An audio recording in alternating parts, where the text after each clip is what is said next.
Zodiac Killer. Could this be the face of the famous Zodiac Killer? On October 6, 2021, the non-profit group, The Case Breakers, a team of 40 independent investigators devoted to cold cases, made the announcement. After more than 53 years, the Zodiac Killer could finally be identified. His name is Gary Francis Poste. Stay tuned to take a look at his awful crimes. December 20th, 1968, two high school students named Betty Lou Jensen and David Faraday are making out in a car on a dark road nicknamed Lover's Name. Suddenly, a man appears out of nowhere and orders the love-struck teens to get out of the vehicle. Faraday gets out first, at which point he gets shot and killed. Jensen makes a run for it and is shot 5 times in the back. Betty Lou's body was found about 30 feet away from the car, and David was still alive when the police found him, but he was barely hanging on to the life, and he actually died on the way to the hospital.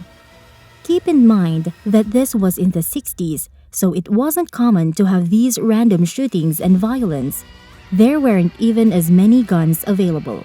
So it was really odd, and the police had no idea who killed them. The police was not able to figure out who it was since there was no evidence, so the case went cold. And little do they know that that would be the start of the Zodiac killings. Back in the 60s, the big thing to do was going on a date with a car and parking somewhere. The Zodiac Killer took this opportunity and started his killing spree here.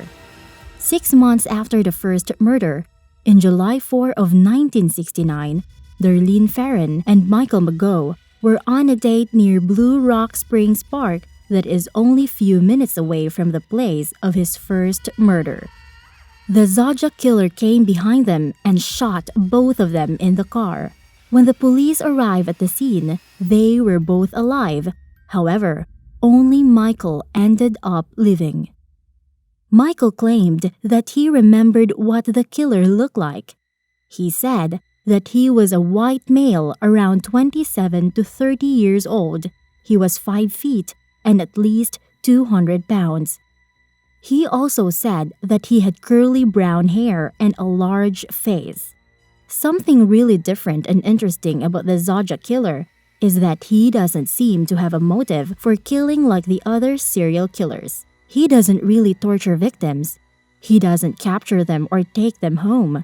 He just seemed like he was killing them for a hobby, almost like hunting. On August 1st of 1969, 3 San Francisco newspapers received identical handwritten letters from someone claiming to be the killer in both of these events. All 3 of the letters had specific details about the murders, which prove that the writer of the letters was indeed the killer. The letters were all signed with the same marking of a circle with a cross through it, and this is known as the famous mark of the Zodiac Killer. Another thing that was included in the letters was 3 separate sets of codes. The Zodiac Killer wanted the codes to be printed in the newspaper, or he said that he was going to kill again. So the newspapers did what they needed to do. They printed the codes. He said that the 3 sets of codes would reveal his identity. The codes were never really solved through the past decades, until now. The real identity of the very famous Zodiac Killer has been revealed, according to the investigators researching the case. The Zodiac Killer is one of the most well-known serial killer of all time, having committed at least 5 unsolved murders in the San Francisco Bay Area between 1968 to 1969. One of the things that kept the murderer in the headlines, besides never being caught, was a string of letters, cards, and notes sent to the police to taunt them, many of which contained cryptograms or ciphers. The cryptic messages have baffled investigators for decades since, with multiple theories and suspects being named throughout that time, but nothing definitive ever sticking.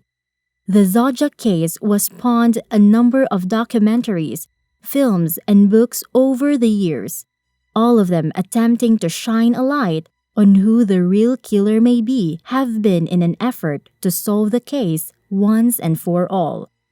One of the most recent documentary series on the case was FX, The Most Dangerous Animal of All, which focused on a man who believed his father was the real Zodiac killer. This year, finally, TMZ via Fox News revealed an investigative team called the Case Breakers, a group of more than 40 former law enforcement investigators, journalists, and military intelligence officers announced that they have cracked the case, naming Gary Francis Poste as the true Zodiac killer. The team spent years researching the case, examining new forensic evidence and photos from Poste's darkroom, which have linked him to the murders. From photographs that match police sketches to boots worn at a crime scene and codes broken on letters that revealed Poste's name, investigators have dug through a trove of evidence to link Poste to the crimes.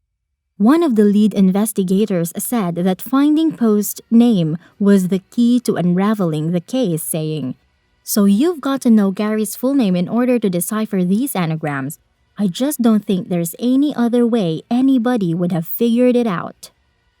So, who was Poste? Poste was a former Air Force veteran who worked as a painter for decades prior to his death in 2018. He was known to own firearms and acted as a father figure to young men in his life, including his own son's friends. Little else has been revealed about Poste, as the investigation is still unraveling, but expect more details as it develops. To date, the most famous exploration on the case in pop culture was David Fincher's film, Zodiac, which left audiences with the name Arthur Leigh Allen as the prime suspect, which also entertaining other options. The film starred Robert Downey Jr. as journalist Paul Avery and Jake Gyllenhaal as Robert Gray Smith, a cartoonist for the San Francisco Chronicle who became obsessed with cracking the Zodiac case.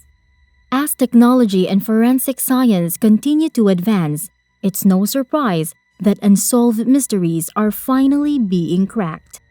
The Zodiac killer has haunted investigators and amateur sleuths for decades, and this is a big step in putting the case to rest, allowing the same advances to focus on other unsolved murders and mysteries. For the victims and their families, these types of revelation are likely bittersweet, but also help to bring some closure to their loss and allow them to move on. What do you think about the serial killer? Let us know in the comments below.